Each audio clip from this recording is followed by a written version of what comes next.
Here's our Edmonton Oilers reporter, Ryan Rishaug in Edmonton. Ryan, great to see you. $14 million, obviously a lot of money.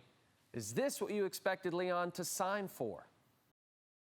Yeah, Jay, I think at $14 million, it's pretty fair money for a player like Leon Draisaitl when you look at all he's accomplished over the last number of years. I think potentially even some money left on the table.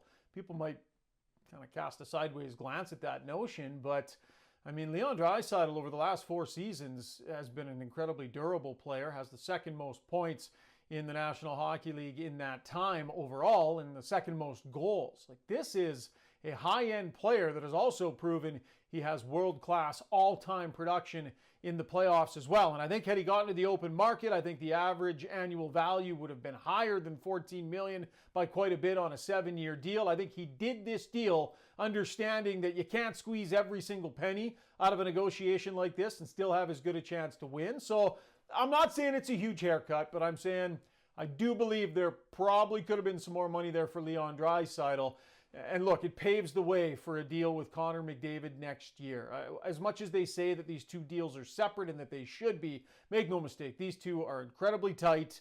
They want to win. They want to win together. And by Draisaitl signing on for 8 more years, the chances of Connor McDavid doing the same just went up significantly for sure. So, Ryan, this is Leon's second consecutive 8-year deal with Edmonton. What does 8 years signify to you?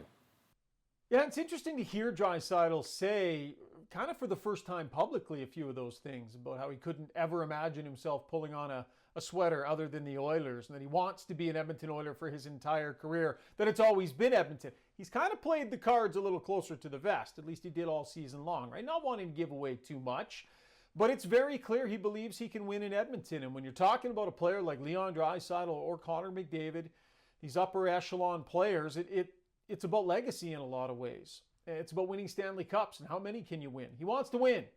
And he wants to win with Connor McDavid. And he wants to win in this city. And I think the last 3 years, Jay, the Oilers have lost to the eventual Stanley Cup champion. I think they've felt closer than ever before over the last 3 years. I think the organization under Ken Holland did what it had to do. They surrounded these players with quality. They surrounded these players with a good enough team to make sure they're in contention, which they have been the last few years here. And of course, Game 7 of a Stanley Cup final here recently. So I think, an 8-year deal is an acknowledgement from Draisaitl that he trusts this organization to continue to put him in those positions.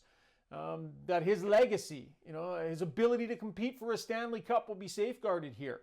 He believes he can win in Edmonton, and that's a big part of why he did the deal that he did.